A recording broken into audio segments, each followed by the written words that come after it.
안녕하세요. 샘쌤의 얼투입니다. 오늘은 규산염 광물에 대해서 공부할게요. 먼저 광물의 성질로 들어갑니다. 광물이란 자연적으로 산출되면서 무기물이어야 되고 고체여야 돼요. 그리고 일정한 화학 조성을 가지고 있고 그리고 고유의 결정 구조가 있어야 돼요. 이게 광물의 조건이에요.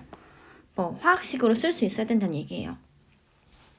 그래서 대표적으로 암염이 이런 식으로 광물입니다. 자, 그러면 광물인 건가? 네. 다이아몬드 광물 맞습니다. 진주 아닙니다. 왜? 유기적이에요. 조개가 만들죠? 방에서 광물입니다. 유리 아닙니다. 인공적으로 만들었어요. 자연적으로 산출되지 않아요. 암연 광물. 석탄은 유기적이지만 예외적으로 자연적으로 만들어진 거기 때문에 광물로 인정을 한다고 합니다. 구리 광물입니다. 자, 그러면 이 결정 구조라고 하는 게 뭐냐? 원자나 이온 비율이 규칙적이면 결정질, 불규칙적이면 비결정질이라고 해요. 석영, 장석이 그렇고 단백석, 흑요석이 비결정질이래요. 중요하지 않아요. 어떻게 알아내느냐? 이 광물을 X선을 통과하게끔 이렇게 슬릿을 통과하게 해보면 어떤 면에 전무늬가 투영이 된다고 합니다. 근데 이걸 발견한 사람이 라우에야. 그래서 라우에 전무늬라고 해요. 라우에. 근데 이 전무늬가 규칙적이면 결정질, 규칙이 없으면 비결정질이래요. 이때 우리는 광물을 어떤 종류에 따라 구별을 하는데 음이온의 종류에 따라 구별을 해요. 네, 오늘의 주인공은 규산염 광물입니다. 따라서 규산염 광물이 포함하고 있는 음이온이 뭐냐면 중요하죠? SiO, 사카 음이온. 그쵸? 대표적으로 감람석, 희석, 각섬석, 석영, 흑음모가 있습니다. 규산염이 너무 중요해서 나머지는 죄다 묶어서 규산염이 아닌 광물, 비규산염으로 통칭할 수 있어요. 이때 그냥 그런가 보다 하면 되는데 여기에서 탄산염을 음이온으로 하면 탄산염 광물인데 방해석 우리가 알고 있어. CaCO3죠. 얘가 방해석이 암석이 되면 걔가 석회암이에요. 방해석은 나중에 배우지만 이방체죠. 그래서 넘어가서 자, 오늘의 주인공 규산염 광물이 되겠습니다. 암석을 이루는 광물을 조암 광물이라고 하는데 대표적으로 이 조암 광물은 전체 광물의 92% 이상이래요. 길 가다가 우리가 땅을 밟을 때, 돌을 밟을 때 거의 다 규산염 광물이에요. 그만큼 우리 지각이나 멘틀에는 규소랑 산소가 아주 풍부해요. 그래서 1단원에서 지구가 형성되면서 층상분리가 일어날 때 지표랑 멘틀은 규산염이 동동 떴고 철가니켈은 무거워서 가라앉으면서 분리가 됐다고 했죠? 네, 규소산수가 그렇게 많아요. 규산염이라고 통칭할 만큼.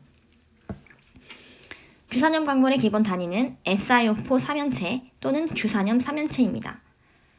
왜냐하면 여기 가운데 규소랑 여기 4개의 산소가 삼연체 구조로 결합하고 있기 때문이에요.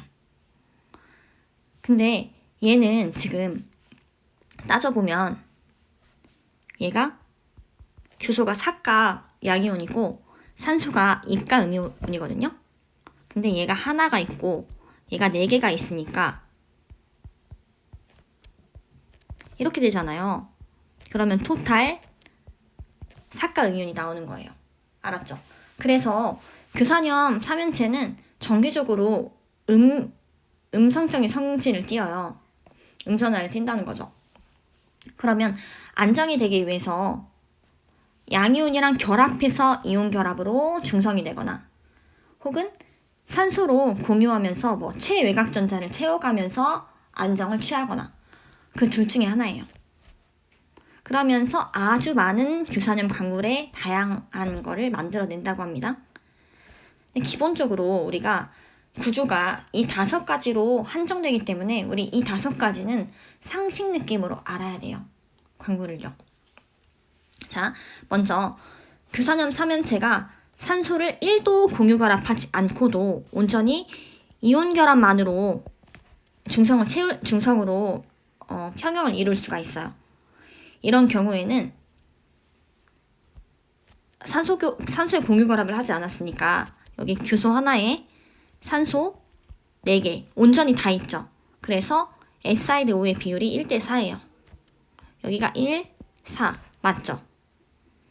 근데 마그마로부터 광물이 정출될 때에는 한 번에 막 다 식는 게 아니라 여러 가지 복합적으로 물질들이 섞여 있기 때문에 용융점이 높은 것부터 먼저 고체로 정출되고 점점점 식어가면서 다양한 모습으로 정출이 된단 말이에요.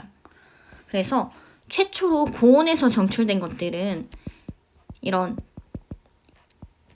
금속 이온들이 양이온들이 풍부한 상태예요. 근데 얘네들은 녹는 점이 높은 광물들을 주로 구성하는 원소들이에요.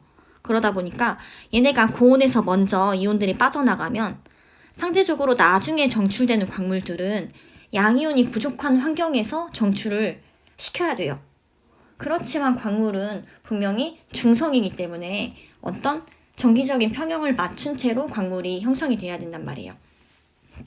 그러다 보니까 점점점 광물이 정출되는 후기로 갈수록 온도가 낮아지면서 마그마가 포함하고 있는 양이온이 부족하기 때문에 자기 마그마 속에 풍부한 산소의 공유 결합을 통해서 평형을 이루려고 합니다.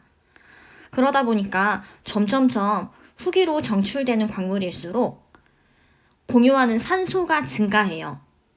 네, 양이온이 부족하고 산소로 그 부족함을 채워야 되기 때문에 그래요. 네, 그래서 자, 먼저 혼자 공유 결합을 하지 않고 규산염이 독립적으로 존재해요. 이게 뭐죠? 독립상. 다음에 산소의 공유 결합을 점점 늘려가면서 사슬 모양이 하나, 단사슬, 사슬 모양이 2개, 단사슬이 2개가 또 공유한 거예요. 복사슬. 다음에 무한히 판 모양으로 계속적으로 인접한 산소들을 공유해 나가면 판 모양이 돼요. 판상. 마지막 온 사방군데를 다 인접한 산소를 빽빽하게 공유해요. 그래서 촘촘한 그물 모양 같다. 망상. 중요합니다. 독립상, 단사슬, 복사슬, 판상, 망상. 네, 이때 이에 해당되는 광물들은 대표적으로 순서대로 암기하시기 바랍니다. 어떻게? 감이, 각흑석, 감람석, 휘석, 각섬석, 흑음목, 석영이 그렇습니다. 화학식을 절대 외우지 않아요. 이 안에서 우리는 Si 대 O의 결합 비율을 한번 살펴볼게요. 먼저 이놈은 독립상은 1대4. 다음 단사슬은 여기 보면 눈 있으면 보이죠? 숫자가 1대3. 다음 복사슬에서는 자세히 보면 이놈이 그냥 하나의 원소로 통칭을 하면 대로 서로 치환하는 광물들이거든요. 여튼 8대22, 4대11이죠. 같은 말. 다음 여기서는 얘가 통으로 그냥 하나예요. 그래서 알루미늄이 1개로 쳐야 되고 얘가 3개로 쳐야 돼요. 여튼 더하면 4죠. 4대10. 약분하면 2대5죠. 2대5. 다음 석영은 SiO2가 알고 보니까 석영이야. 그래서 석영 1대2. 그래서 우리가 이 마그마의 성분 또는 암석의 성분을 나눌 때 가장 흔한 SiO2의 조성으로 판단을 하는 거예요. 마그마의 SiO2가 제일 많기 때문에. 근데 후기로 점점 온도가 낮은 마그마일수록 상대적으로 양이온이 빠지고 SiO2가 더 농집되기 때문에 온도가 낮은 마그마는 SiO2가 많은 거예요.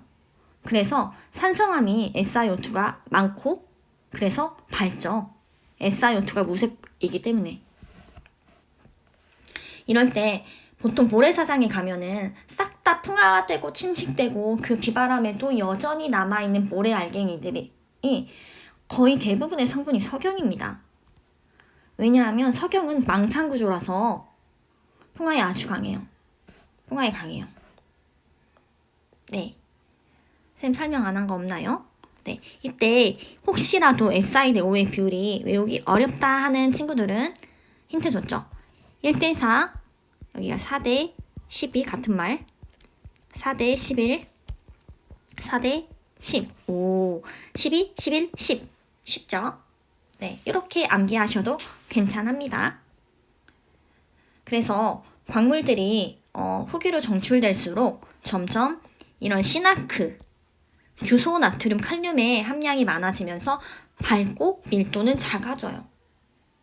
그렇지만 초기에 정출되는 고온에서 정출됐던 광물들은 철과 마그네슘을, 철마를 많이 포함해서 색이 어두워요. 철이 어둡죠. 그러면서 무거운 금속 원소를 많이 가졌으니까 밀도가 크죠. 네, 그래서 이런 무색 광물들로는 장석이나 석영이 색이 없거나 밝아요. 그리고 감람석, 희석, 각섬석, 흑음모는 뭐 초록색, 뭐 검은색, 갈색 이렇게 색이 좀 어둡습니다. 됐죠?